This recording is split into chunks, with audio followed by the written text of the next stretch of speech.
So this guy started off as a pharmacist, and then after he graduated, he practiced as one for a couple of years, but that left him unfulfilled. So he decided to leave his job and learn a whole new career.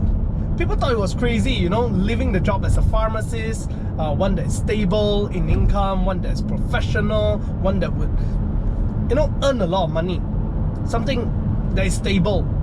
But he decided to leave that and become a digital marketer, learning how to do programming from scratch, learning about digital marketing from scratch. And after a couple of years, today, he is one of the top digital marketer in Malaysia.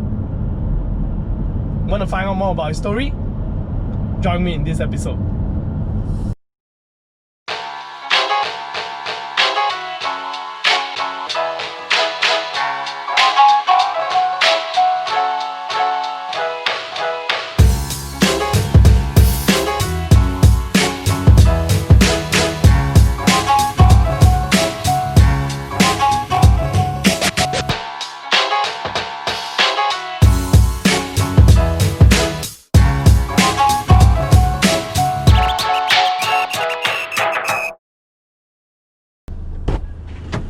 Hello, bro.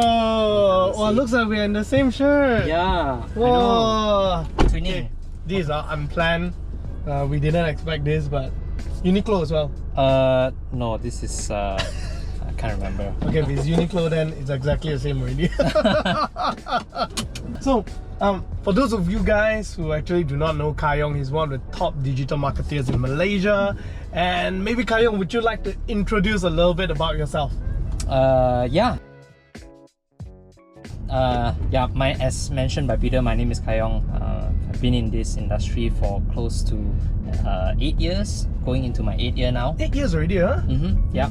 And I actually, something interesting is I graduated as a pharmacist. So I worked in government for a few years, and then I made like a career switch. Yeah. So actually, what got you to make the career switch? Yeah. It wasn't something that happened overnight. So in my first year working as a pharmacist, I already knew that okay, this is not quite what I expected. So I wanted to kind of explore different areas, right? Like the world is so big, you know, there's so many different things. But I so happened to study pharmacy. So of course, my brothers played a big inspiration as well for me. They were in the internet industry, and that was this was a long time ago, right? So things are not like now, you know, with all startups and digital and everything. Things were a lot more simpler. Yeah, there weren't all of this, you know. It was just, you know, a bunch of people making money online, and so those are the people you would try to learn, like, hey, you know, try to figure out what they're doing, how do they make money online, right? So that's how it all started, and it took me about 3 years or so before I finally made the jump. So it wasn't something that happened Right. When I actually applied to Mind Valley, I applied for the copywriter role. But yeah, so they gave me an assignment and I wrote it, and then they told me, you know, the feedback they gave me was I was too salesy. So I was like, shit. But they salesy. Yeah. For them, right. Okay. But I think they appreciated my effort, you know, and my grit. So they had another opening in another team, and that's how I got an advertising team. I see. And so you went into Mind Valley. Can I ask you one thing? Like, when you left the pharmacist, right? When you left being a pharmacist, stopped being a pharmacist, did any of your family members actually say anything, or like your friends will be a bit like, hey, Kyong, are you a bit crazy? You know, like, you already got something going, 3 years working for a government hospital, now you could have just gone to a private, and yeah, getting 5 figure is very near at a point, right? So did anyone actually ask you these kind of questions? Yeah, I mean, for sure, you know, it was yes, a lot of people asked these kind of questions. They said a lot of things, including my parents and people close to me.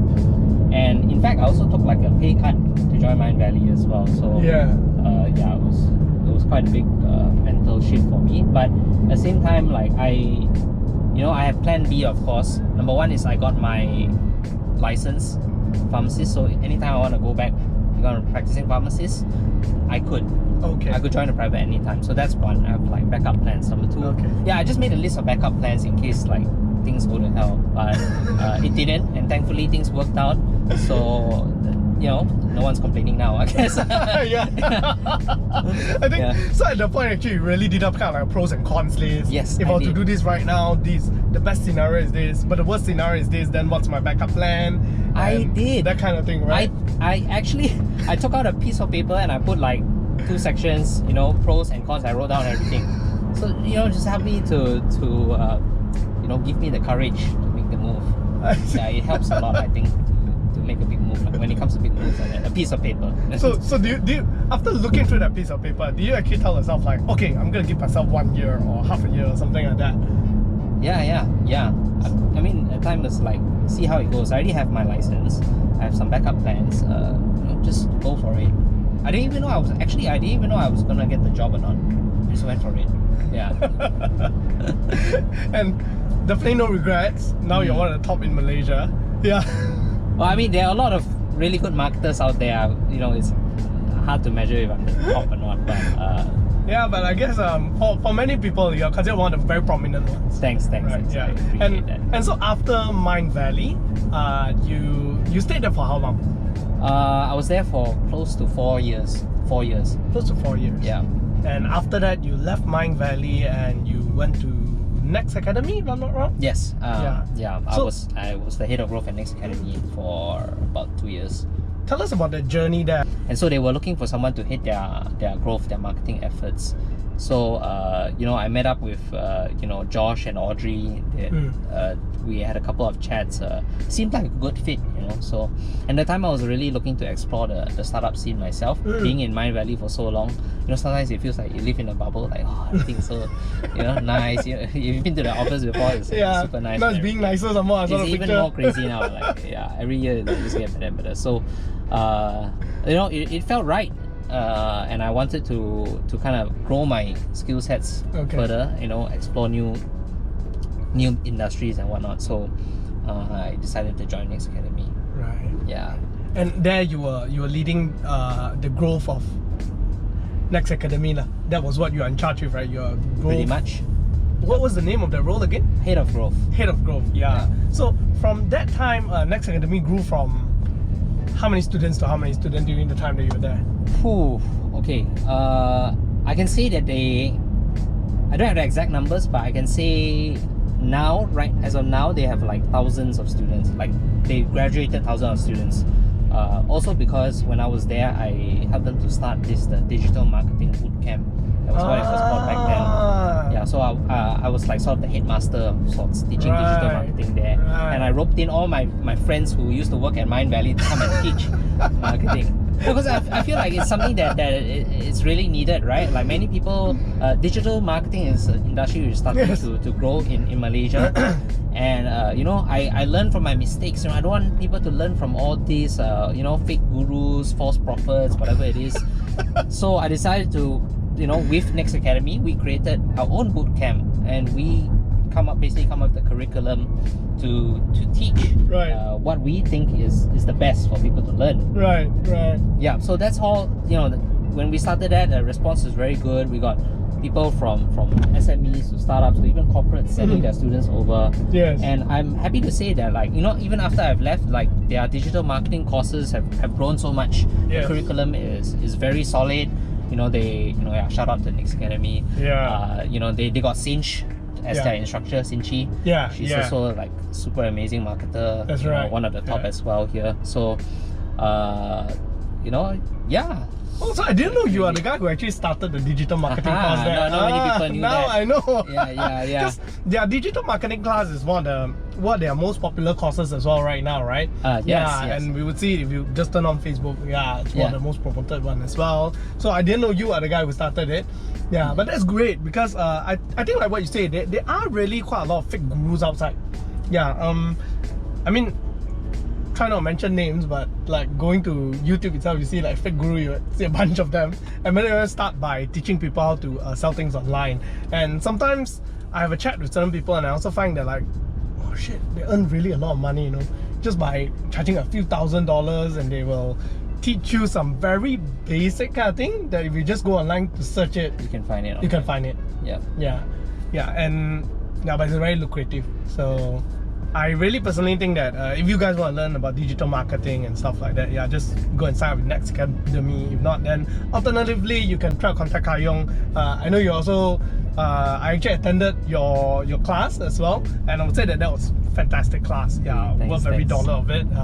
Fairly priced and good value at the end of the day. So now, are you still teaching personally? More in the context of working with my clients. So nowadays when I work with clients, I don't just like help them to do stuff. I consult them. I also help to train their teams. For example, for SEO, right? So I have a little bit of this hybrid consulting model right now, where I work with them to develop a high-level strategy for their SEO. Right. And then I train their staff on stuff, some of the stuff that we talked about during my workshop. So that they become like self-sufficient. They'll be able to do some SEO stuff even if I'm not there, you see. And they always have access to me. They can ask me questions about SEO. I see. But you don't, you barely have time to actually run the seminars anymore, lah. I'd love to. Like, I love to teach. Like, to be honest, this end of the year has been a bit hectic for me because I started working with more and more clients. So I have to prioritize them first. And once things have freed up a little bit, then I will be able to do more trainings. In fact, I'm just thinking right now, I think I want to do another workshop, but this time on analytics. Technical marketing stuff, because I think it's also something I'm super passionate about, and I hope to teach people about it as well. Okay, are you thirsty? Do you want to get a coffee? Yeah, let's do it. Let's do it. Nice. Okay, Kyong, so throughout your whole journey, you changed from a pharmacist to a digital marketer. So throughout this whole journey, right, what do you see as the biggest challenge so far? Yeah, so every time I move into a new role or new job, one of the things I struggle with most is confidence. I usually feel inadequate. Have you heard of impostor syndrome? Yeah. Imposter syndrome is like, you feel you're just not good enough to fill the role that you're in. Okay. And so that how I've overcome that struggle is basically I learn, I grow, I strive to improve myself. Whenever I feel not confident in something, I would double down. I would buckle up and try to learn as much as I can. Right. So that I will gain the confidence again. So the reason that you felt inconfident, is it because like you are not from this background, so you feel like, or is it other reasons? I mean, that's the main thing, I suppose, because you're so comfortable doing one thing over and over again, right? And then suddenly you're thrown into a pool of sharks that you learn how to swim, or maybe you're presented with a new challenge that you need to solve, right? Right. And so suddenly things, you're not familiar anymore. You have to learn from scratch, but you need to solve a new set of challenges. Yes. And so that sometimes can be very daunting, but at the same time, there was this piece of advice that one of my ex-bosses shared with me is, if you're a rock star, you're a rock star in anything you do. So that really helped me, to overcome my fears and, just take it as a challenge to grow myself in whatever role that I take on. Yeah, that's a good one. If you're a rock star, you'll always be a rock star. Yeah. I think when it comes to learning on new tasks and filling up the roles and stuff and growing or to be successful, I think one of the main things is about attitude. The willingness to continuously learn and to get better at a particular role. I think that success stops when someone stops learning, and that's when sometimes we see in corporate, we notice certain people give us this kind of complaint like, oh, my boss already reached that level and then he just doesn't want to grow anymore, and they just settle in that same mindset, and even if they move up to a new role, they don't seem to be able to fill on that task, and their subordinate just complains. So I think one of the main things about being successful is really the attitude, the character, right? And that's why if you're a rock star, you will always be a rock star. Yeah. So for yourself, after 8 years in this journey, this whole digital marketing journey, what would you say is one achievement or milestone that really made you felt like, yes, I've made it, or now I know that I'm certain that I'm good in this thing already? Yeah. So what's that one thing that you celebrated for in that sense? Well, I just want to say that I still have a lot to grow. Like it's never ending, right? This journey of learning, and I think I'm still not there yet. But if there's one thing I am proud of, if there was an achievement of sorts, it's definitely the lives I've impacted through the work that I do. For example, if I taught a class on SEO, then I see my students go out and implement the learnings. To me, that gives me the biggest joy. Teaching, helping others, even giving advice, friendly advice to my friends who are running their businesses. Being able to offer advice to them and help them out is something I would not have been able to do like before I started all this. So this is really what I am most happy and proud of. Yeah. So impacting lives is still something that you see in this whole journey. It's still the thing that makes you most proud of. Yeah, seeing what you are able to do for other people and seeing them grow. Yeah. So you're still in the growth business, whether digitally or as a human, impacting any other people to grow. It's still growth. Yeah. So fits you perfectly in that sense. Yeah. Really a growth specialist. So one last thing. Okay, what would you advise someone who wants to change his industry right now? I believe some of the people who are watching this, you are probably in certain industry like Kyong before. Maybe you're a pharmacist, you maybe are a doctor or whatsoever, something very specialized, and you just have this crazy thought that you want to get out of that industry and do something that is somewhat of a passion of yours or something like that. And you may have some fears. Yeah. So, what would you advise someone like that? I mean, this might sound cliche, but you can do it. You have to trust yourself. You have to believe in yourself. You have to do whatever it takes to achieve your goals. So if you really want to learn digital marketing, you would be like me back in the day. You would find outlets where you can learn digital marketing. Hopefully you can find some good teachers who can teach you the right things. You have to experiment a lot on your own. No one's gonna spoon feed you. Nobody's gonna teach you like, hey, today you must do this, tomorrow you do that. No, it's your learning is up to you, and it doesn't even have to be risky. You just have to set your mind and really focus down on your goals and work to achieve it. So yeah.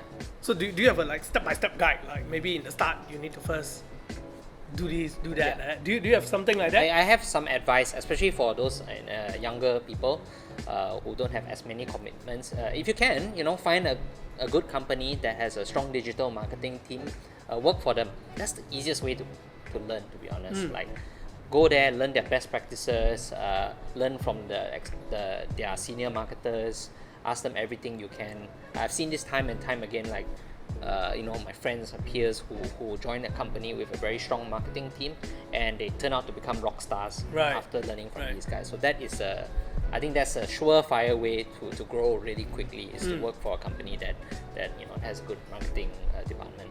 Yeah.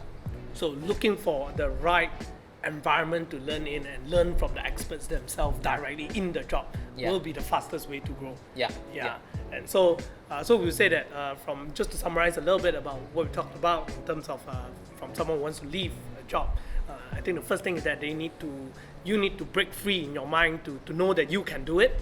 Yeah, to get out of that, I don't think I can do it. And then after that, I guess like that, taking time after work to really learn up and consume a lot of information and learn. And when you find that confident threshold, then decide for yourself, do you want to make that move and leave your job, right? Yeah, like you like that, probably write down a list of pros and cons. Yeah. What are my backup plans, And one more thing I'd like to add, of course, is you have to be hands-on as well. There's no point you just study and don't execute. You have to get your hands dirty and actually run marketing campaigns, even if you have to spend your own money for small experiments. I think the learning is worth it. Right. So it goes a long way, because you can't say that you've really done something unless you've actually done something. You've done something. Yeah. So some of those are the fees that are involved, right? Learning fees. Learning fees that are even better than I would say going for funny classes and all. Yeah, definitely, right? definitely. Right. Yeah. At least spend some ad dollars and learn Yeah, yourself yeah. At how least to you know build a what campaign. it's like. Yeah. Yeah, that's true. That's true. Yeah. Yeah. So that's all about it for Yeah. today. So thank you very much for joining us, Kyong. Is there any last advice that you want to give the people out there who are watching this? If there's one thing that you want them to take away from this whole session of interview today, what is that one thing that you want them to take away with? Yeah. First of all, thanks so much for having me, Peter. It's been really great. It's been a You're lot of fun. welcome. Thanks for coming. Yeah. So if there's one advice I'd like to give everyone would be to don't step out from your comfort zone.